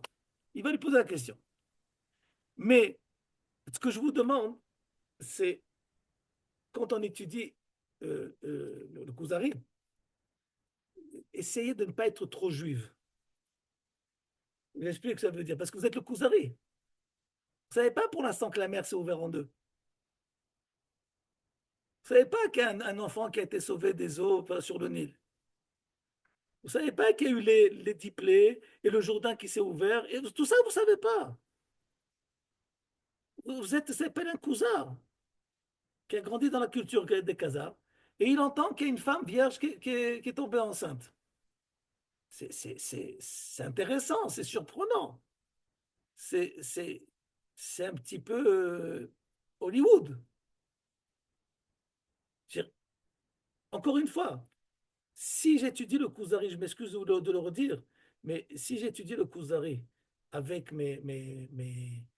mon fond de judaïsme, je ne fais pas le travail parce que ce qui m'intéresse, c'est pas de comprendre ce que dit le Kuzari. Ce qui m'intéresse, c'est de me comprendre à moi parce que c'est moi le Kuzari. OK? Et si je suis à la recherche de la Emouna, un fait pareil, un fait pareil d'une femme qui, jusqu'à maintenant, on n'a jamais vu ça. Une femme, elle est tombée enceinte comme ça. C'est nouveau, ça vient de sortir. Maintenant, on n'a pas dit que c'est faux, que c'est vrai, mais c'est assez surprenant quand même. C'est évident que celui qui va dire une chose pareille, qu'est-ce qu'il doit faire? Ils veulent prouver. Il doit une petite preuve, quelque chose. Quelque chose qui s'appelle parce que ce qui sort du commun, il faut le prouver. OK? Oui, mais à part ça, je reviens sur l'introduction qu'il avait fait, le notary. Moi, ça me perturbe. Il fait toute une introduction comme quoi il y a une importance à ce que, enfin, le fait que quelque chose est vrai, c'est parce que ça passe par un clal, en fait, finalement. C'est donné à un clal. Il y a trois. Non, Finalement, je te demande de ne pas oublier les trois. Bon, ok. premier truc, et très bien, c'est collectif. Qui a duré, qui a duré, Ok. et qui est connu, diffusé. Tout le monde sait tout le monde sait que ça a eu lieu. Par la diffusion au collectif a fait que tout le monde est au courant. Tout le monde en parle. Ok, mais Dafka, cette histoire avec, avec Jésus, Oui, avec le Christ, c'est une ouais. histoire qui est passée par un homme. Bien fait. C'est-à-dire, Alors, c'est-à-dire, il y qu'est-ce a que eu tu dis maintenant, comme une Dvorah? révélation à un homme. Bien fait. Qu'est-ce que tu dis maintenant? Si j'ai bien compris ta question, c'est que tu dis, il se contredit. Oui, voilà. Non, oui, c'est ça que je voulais dire. Je comprenais pas Après, je sais que vous avez dit que finalement, c'est Rabbi Yehuda Halevi qui a voulu rentrer cette idée au début, sûrement pour nous montrer Non, aussi non, que. non, mais il ment pas, il fait pas il trafique pas, Rabbi Yehuda Levi. Oui, voilà, c'est. Mais par ta question, tu commences à toucher on va dire, à ce dont Rabbi Yehuda Levi veut qu'on touche parmi un des points des problèmes de la chrétienté. Ce Oui. problème que jusqu'à maintenant, il ne respecte pas lui-même quoi, le système qu'il a dit auparavant. Ok. Mais ça, tu es capable de pouvoir répondre à la question pourquoi il ne le respecte pas. Parce qu'il a dit dans le texte. Oui, mais quand tout le monde voit qu'une vierge enfante, alors ça devient un clal. Ah oui, qui c'est qui a vu? Tout le monde était à l'accouchement? Bah oui, bah les gens là-bas là. Elle est sortie de la maison. Salut les mecs, j'ai eu un garçon. Comment il s'appelle? Jésus. Oh, Todarabah. Et qui c'est le père? Ben, je sais pas. Non, mais si on, ça veut dire si voilà, je suis pas juive, j'ai pas appris tout ça, machin, Ouais. et que, enfin voilà, je veux pas tomber dedans, mais de la même manière, j'en connais d'autres qui ont enfanté très très âgés. Alors du coup, eh ben là quand même, D'abord, c'est moindre parce qu'elles ont enfanté âgées déjà. Mais elles ont enfanté. oui, Elles ont enfanté. oui, Ils n'ont pas peut-être que dit. c'était, peut-être qu'elle était pas Ça si vient du âgée que ciel. ça, peut-être que, je sais pas, elle a mis un ballon, euh, il y avait une petite dame à côté, j'en sais rien, Chas Shalom, je sais pas ce que je suis en train de dire, mais en tout cas, Parce que là, vous êtes en train de me décevoir parce que c'est sûr. vous n'êtes pas honnête au niveau de la réflexion humaine. Bah, Tu ah non, il pars n'y a pas plus honnête que moi, je au suis en train commun de des lui dire. mortels. Tu vas chez un des gens, des Européens. Ils sont Hmm. capables d'expliquer une chose pareille. Ils peuvent pas Mais expliquer qu'une femme de ils sont pas 90 ans a européens. accouché non plus. Hein? Ils vont pas expliquer non plus comment une femme de 90 ans a enfanté ou de 127 ans ou de je sais pas, c'est difficile. Ce que vous Moi faites On aussi, y je n'étais pas sûre croit. sur l'âge, alors j'ai dit âgé. ce que, ce que vous faites maintenant, c'est pas honnête ce que vous faites maintenant. Parce que je vous ai demandé déjà pour l'objectivité Voilà, de ouais. l'étude, de ne pas introduire des éléments à propos desquels je n'ai aucune connaissance pour l'instant. Déjà, je ne m'en sors pas avec une vierge. Tu veux me parler maintenant de Sarah qui a enfanté à 90 ans? C'est un autre truc. On va y arriver. On va y arriver, hein, Sarah. Je vous promets qu'on va y arriver. D'accord, mais Et peut-être qu'il y a des gens qui mais l'ont vu accoucher. c'est pas parce qu'a priori, admettons que, vous savez quoi, je vais aller avec au côté absurde. Admettons que je suis un forcené du judaïsme et que je crois que une femme de 90 ans, elle peut avoir un enfant. OK? OK? Est-ce que ça vient expliquer logiquement, humainement, qu'une femme peut enfanter en étant vierge? Non? C'est tout, ça s'arrête là. Mais c'est possible que c'est Besséder. vrai. Mais c'est possible que. C'est sûr que c'est faux que Marie, elle a pas enfanté? Non, mais Bathsheba, bon sang. Dieu, il peut Son tout mari faire. s'appelait Joseph. Je sais pas, Dieu, il Non, peut non, tout faire. Bertinout. Moi, Bertinout. Il s'appelait regardez, Joseph, son aujourd'hui, mari. il On y a parle bien encore le de déni. Coluche, on va en Non, sortir mais de le Coluche problème, Moshe, c'est pas pour, d'avoir créé la chrétienté, c'est que un monde inimaginable l'a cru. C'est ça le problème aussi. Mais le déni de grossesse, c'est quoi? S'il faut, elle a eu un déni de grossesse et badaboum, c'est tout. On va lui demander. Voilà, On va lui demander. à propos de ce que tu viens de dire, Bathsheba, on peut dire, comme disait Coluche, la de caravane nouveau. passe et Jésus crie. Mais bon, c'est pas grave. Vous me prenez pas au sérieux. C'est pas grave. Il y en avait T'as, de t'as- moi. t'as tes références, hein, Moshe, hein, c'est bien ça. Coluche était. Coluche. Ah là, à qui Coluche, dis-tu? Ah là j'hésite à là. dire Ah Zala. là là. Je dis Coluche. Ah là là. Bon, J'ai pas raté j'ai pas raté. ouais. Bon. Non, je Alors, pense qu'on peut dire juste que quand on est religieux, on nous fait croire un tas d'histoires qui sont pas forcément justifiées par des faits scientifiques, juste parce que c'est le bon Dieu qui a fait comme ça. alors, Après, peut-être c'est la foi qui fait, ou la foi, ou je sais pas, j'emploie des mots pas très juifs, mais disons que la foi nous fait croire en des choses qui sont pas forcément rationnelles, comme voilà que nous, c'est certaines choses et les chrétiens, c'est des autres certaines choses. Ça n'invalide pas, moi, j'y crois pas personnellement à cette histoire de Jésus, mais je pense qu'on en a assez des histoires mais pourquoi, rocambolesques chez nous non, non, mais aussi. pourquoi tu croirais pas? Bah voilà, moi j'y crois. C'est... Non, mais Pourquoi, j'y pourquoi tu crois croirais pas. pas? J'y crois pas parce que ça n'a pas été dans ma massorette, dans mon... Donc, de la même façon, j'espère que tu vas pouvoir dormir cette nuit après jusqu'à la semaine prochaine, de la même façon que c'est possible que ce que tu racontes, c'est possible que ce que tu racontes, comme exactement ce qu'il raconte, ce soit des bobards. Non? Oui, dans l'idée, oui. Dans l'idée, mais non, j'y crois fort à ce que les Juifs, ils ont raison. Et pourquoi tu crois fort? Mais Pourquoi tu crois fort? euh, c'est C'est du racisme.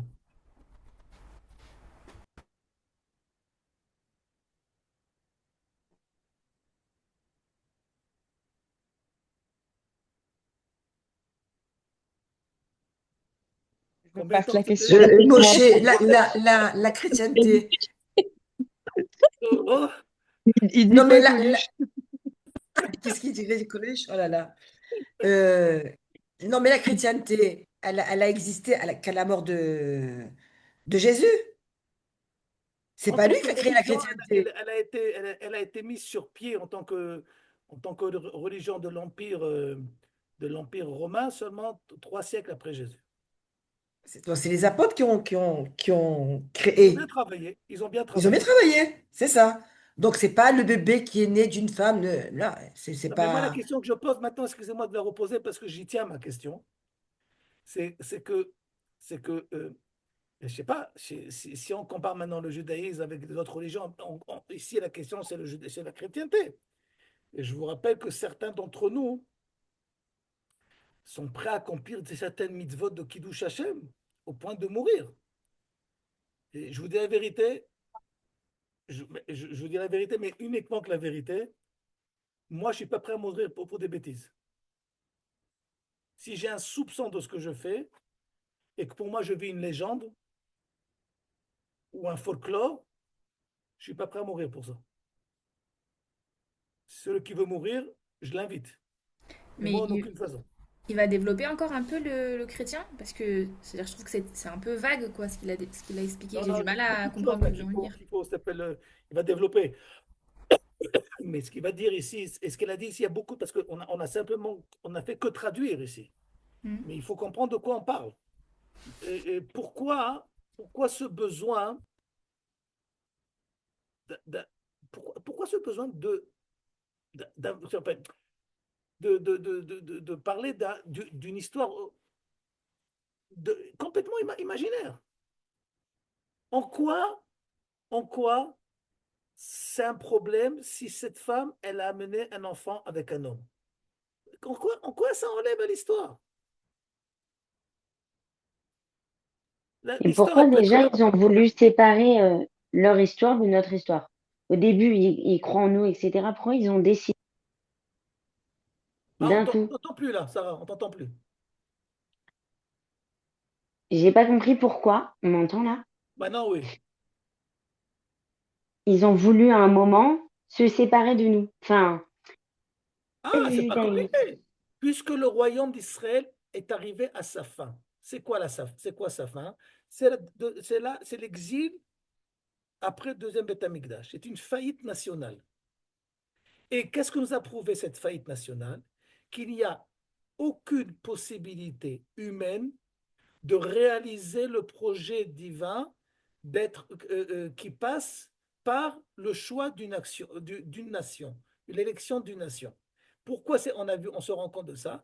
Parce que c'est le troisième épisode. L'Égypte, Babel et maintenant Édom. Ça fait 3 fois qu'on remet ça sur le plat. Donc, il est temps de comprendre que le programme divin qui passe uniquement par l'élection d'un peuple, ça ne peut pas marcher. Il y aura tout le temps des gens qui seront des mécréants et qui pousseront la nation à des fins que personne ne veut. C'est voué à l'échec. Donc la première idée qu'il apporte, c'est qu'il n'y a pas de cette idée de clal. C'est des individus qui croient en ce message. Il a fait meurtre que puisque la notion de clal va être obligée d'être annulée, parce que ça ne marche pas. Historiquement parlant, c'est le troisième essai, ça ne marche pas. Donc, pour essayer de faire avancer si vous voulez, la mission divine, on va changer les données. A priori, on ne change rien à la mission, mais on change les acteurs. Au lieu d'avoir un peuple choisi, on va avoir un Dieu choisi par des adhérents. Et donc, c'est comme un club. Tu ne peux y rentrer que si tu acceptes les lois du club. Mais d'après eux, c'est ça la volonté divine? Ou c'est Ken, juste que la volonté divine ne fonctionnait pas, donc il faut trouver une autre solution. comment on sait que ça ne marche pas? Comment ça ne marche pas? La colère divine qui s'est infligée sur ce peuple. Mais pour... Ah, donc ils disent que s'il y a eu une colère, c'est que c'était pas ça que Dieu voulait. Il ne veut plus de ce Ah, il peuple. ne veut plus. Il ne veut plus de ce peuple. Parce qu'on voit que on arrive à des notions d'extermination. Mais ils sont d'accord qu'au départ, la volonté divine, c'était sur le Klaal. Ça n'a pas fonctionné, donc maintenant, la volonté divine, c'est sur l'individu. Maintenant, première chose, elle n'est plus sur eux, elle n'est plus sur le collectif Israël. Et donc, nous, on a relevé le défi. Mais avant d'être sur le collectif Israël, elle était sur un prat, non? Non, c'est qui le prêtre? Qui c'est le prêtre? Je sais pas, chez nous, ça n'a pas été sur C'est qui? C'est qui? Abraham, Yitzhak, Abraham, Yaakov. Isaac et Yaakov. Au niveau, on va le voir dans le Kuzari, mais, mais, mais d'après notre chrétien en question, on ne parle pas d'eux. Ils ne font pas partie de l'élection d'Israël. Hmm. Donc l'élection Israël, c'est à partir de la sortie d'Égypte? À partir de quoi? Ah, Depuis l'Égypte. Maintenant, il y a une préparation qu'on va appeler ça embryonnaire cette- à cette, oui, à cette, euh, à cette évolution collective qui s'appelle Abraham, Isaac et Yaakov. Ça, c'est l'époque embryonnaire de l'identité d'Israël. d'accord. OK? Mais il y a eu à peu près 1500 ans d'essai de, du collectif qui s'appelle Israël, de l'élection qui s'appelle Israël, et ça n'a pas marché. Comment je sais que ça n'a pas marché? C'est pas possible que si cette élection existe encore, que la colère divine va jusqu'à les exterminer. Donc, il faut sauver la mise, il faut sauver la mission divine. Par qui? Par ceux qui vont relever le défi divin, par une adhésion. Et donc, on va appeler, au lieu de parler d'un collectif élu, on va parler d'un Dieu élu qui va être remplacé par une adhésion personnelle à chacun.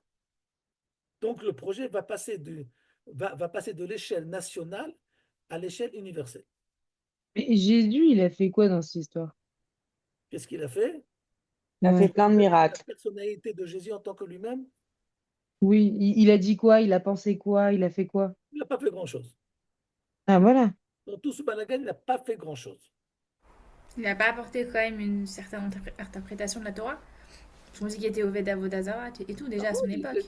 d'abord, il était Tamid Chacham. Il faut savoir, c'est Tamid Chacham. Donc, on comprend que parfois, les Talmidei Chachamim, Chas v'Shalom, peut sortir des catastrophes. OK? À part ça, bon, si vous voulez déjà parler de Monsieur Jésus, on va parler de lui rapidement. Il faut savoir que la raison pour laquelle, historiquement parlant, on ne dévoile pas l'identité du papa, c'est parce que tout simplement, on a affaire à une femme qui a trompé son mari. Et donc, Jésus, c'est un mamzer. C'est ce qu'on appelle un mamzer dans la halakha. Et donc, quand une femme elle veut cacher les origines de son fils, elle va inventer une histoire. C'est pas de. Ils vont lui dire quoi? C'est de Joseph? Non, non, non, c'est pas de Joseph. Mais c'est de qui? C'est du bon Dieu. À vrai dire, Elle a pas eu d'enfant avant lui, elle? ça, je ne sais pas. Ah, ok, ok. Est-ce qu'elle a eu Non, des parce enfants que depuis ouais, le elle début? n'est pas Non. vierge. En tous les cas, ça, je ne sais pas.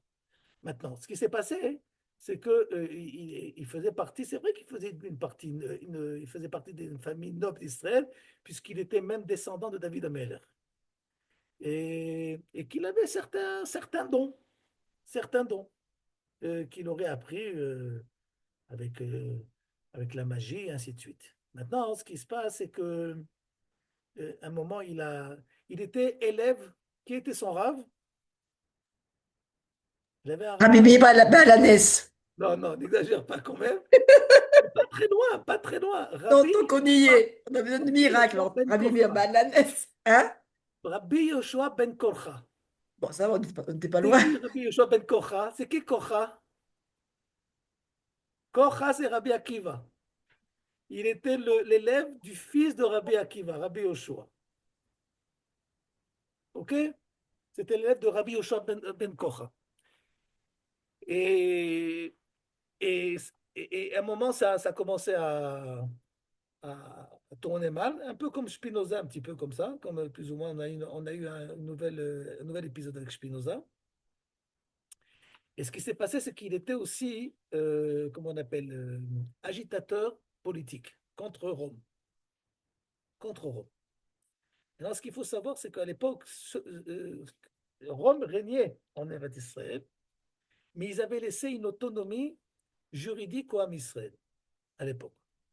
Le pouvoir politique n'était plus le pouvoir de la royauté d'Israël, et, mais ils donnaient une autonomie au niveau de la religion. Et ce qui s'est passé, c'est que puisque Jésus se prenait pour le Mashiach, donc a priori il s'opposait à l'autorité romaine. Donc ils l'ont considéré comme, comme agitateur politique. Et ce qui s'est passé, c'est que ils l'ont condamné à mort. Ils l'ont condamné à mort. Et quand ils l'ont condamné à mort, ils ont demandé aussi ce qui s'est passé. Ce que je vous raconte, c'est dans une Gemara qui a été censurée pendant 2000 ans. Parce que raconter ça à l'époque de la Galoute, ça peut nous coûter cher. Et celui qui a ramené, qui a retrouvé la censure, il y a un livre qui s'appelle Les censures du Talmud. Il y a un petit livre comme ça, où toutes les censures, les pages qui ont été éliminées du Talmud pour des raisons de sécurité interne, parce on risquait de se faire maltraiter par les chrétiens. Ok, c'était un petit livre qui s'appelle Secret. Maintenant, le Rav Shenzat, dans son Talmud, il a remis la page il a remis le Talmud à la page, si on peut dire. Ouais. Il a remis exactement à la place où ça doit être. Et là-bas, tout est raconté. Exactement qui c'est, et ainsi de suite. Parce que Baruch Hashem, actuellement, on peut dire la vérité. Ce qui se passe, c'est qu'il a été aussi bien mis à mort au niveau, on va dire, au niveau politique par les Romains et au niveau religieux par nous. Parce qu'on savait que c'était un Mashiach Sheker, Nevi Sheker.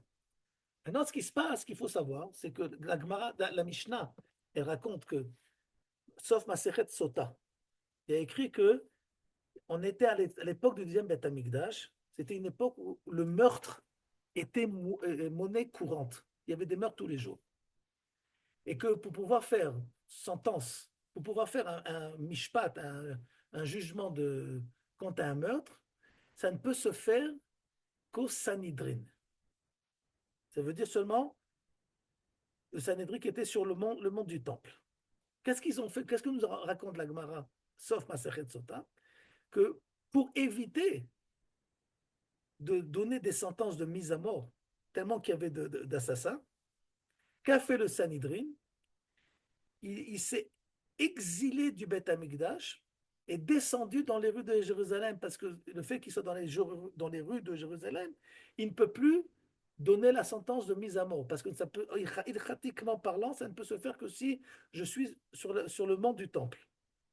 Et donc, qu'est-ce qu'ils ont fait le Sanhedrin? Ils se sont retirés du mont du Temple pour éviter les mises à mort qui devaient être très courantes. Ils se sont installés dans ce qu'on appelle Rechov HaChanuyot, la rue des magasins. On sait exactement actuellement c'est quoi Rechov HaChanuyot. Pour ceux qui veulent se balader en vieille ville, Rechov HaChanuyot, c'est la rue qui va de Shar Shrem au Kotel. C'est ce qu'on appelle Rechov HaChanuyot. Là-bas était le Sanhedrin. Mais il n'avait pas le droit de quoi faire? De décréter une sentence de mise à mort. Et la Gemara nous dit, cette fameuse Gemara censurée, que la seule et unique fois où ils ont été d'accord de remonter sur le temps pour décréter une sentence de mort, c'est pour la sentence de Jésus. Maintenant, donc au niveau de la halakha, il était chayav mita. Mais ils n'ont pas le droit de mettre à mort, parce que qui c'est qui met à mort à l'époque? Seulement les Romains, parce que c'est eux qui ont le pouvoir. Donc qui c'est qui a mis à mort pour des raisons politiques et pas pour des raisons religieuses du Ham Israël, parce qu'il était agitateur de politique? Les Romains. Ça a arrangé les Juifs, parce qu'il était aussi chayav mita au niveau de la halakha. Mais il a été mis à mort au niveau politique. Maintenant, d'où vient cette histoire de la crucifixion? C'est très simple, très très simple. Il y a une halakha, je ne sais pas si vous connaissez, que lorsque quelqu'un était mis à mort au sein du Ham Israël, il faut faire pendre le corps pendant 1 minute, 2 minutes, 3 minutes, de façon que les ma'an yir'ou v'yira'ou. C'est de là que vient le proverbe, de voir et de prendre conscience. Ok, quand quelqu'un était mis à mort, ça n'existait presque jamais. Okay? Il fallait laisser le corps de la personne pendu. Ok, et qu'est-ce qu'il y a écrit? Lotalin et nivlato ad alayla. On n'avait pas le droit de laisser le corps de la personne jusqu'à la nuit. Et quand on devait pendre ce corps, le Targum Yonatan, on appelle ça la traduction arabienne, comment il dit lotalin? C'est-à-dire lotalini lotitzlov. Ce qui s'est passé, c'est que le Bédin, une fois que les Romains l'ont mis à mort, ils ont pris le corps de Jésus et ils l'ont pendu comme ça, pour montrer qu'ils ont accompli avec Jésus la halakha de pendre le corps de la victime. Et de là est venue cette fameuse agada de dire qu'on a crucifié Non, on a crucifié personne parce que c'était une recette romaine et pas une recette juive. Le truc juif, c'était une fois que quelqu'un était mis à mort, on le faisait pendre pendant X temps. Donc, quand ils disent vous avez tué le Christ, d'abord, ils ne connaissent pas vraiment les faits, parce que la Gemara raconte exactement comment ça s'est passé. Et secondo, on a accompli l'halakha de celui qui doit être mis à mort. Maintenant, il y a beaucoup de choses à dire sur cet exposé du chrétien en question, mais ça va nous prendre pas mal de temps encore, ça va nous demander au moins encore un cours, et je pense, peut-être que je me trompe, qu'il est temps de se séparer. Le marchand de sable est passé. Non, si vous avez des questions avant qu'on se quitte, il n'y a aucun problème. Mais parce que ça va nous faire rentrer dans des choses. La semaine prochaine, on va parler du principe chrétien qui s'appelle Vénus Israël. Le remplacement de l'identité d'Israël par la chrétienté. C'est quelque chose qui est extrêmement central dans la chrétienté. Et qui est un conflit entre eux et nous jusqu'à maintenant, jusqu'à notre époque. Donc on va un peu plus développer la semaine prochaine, parce que moi toute cette idée autour de Marie, etc., je me dis c'est-à-dire c'était des gens intelligents quand même. Il devait y avoir quelque chose derrière cette image. Oui. On va expliquer pourquoi arriver à une aventure complètement imaginaire. On va expliquer pourquoi. Ça a un rapport intrinsèque et avec le caractère de l'époque du deuxième Beth Amikdash, de la fin du deuxième Beth Amikdash. Il pensait que ça prendrait toute cette ampleur ou c'est parce que parce que ça a pris de l'ampleur alors ça a moussé? Est-ce que chacun qui commence une révolution, il est persuadé que ça va réussir ou pas? Personne ne sait que ça va réussir. Ils espèrent. Non, mais c'est-à-dire que tout était pensé et fondé quand ils ont commencé cette histoire. De vouloir de remplacer l'âme Israël et ainsi de suite. Ça oui, ça fait partie des fondements de la réflexion. Ça oui.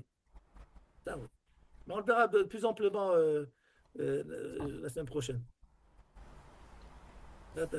Merci. Merci beaucoup. Chazak Baruch. C'est dimanche prochain le cours? Bezrat Hashem. Ok, Bezrat Hashem.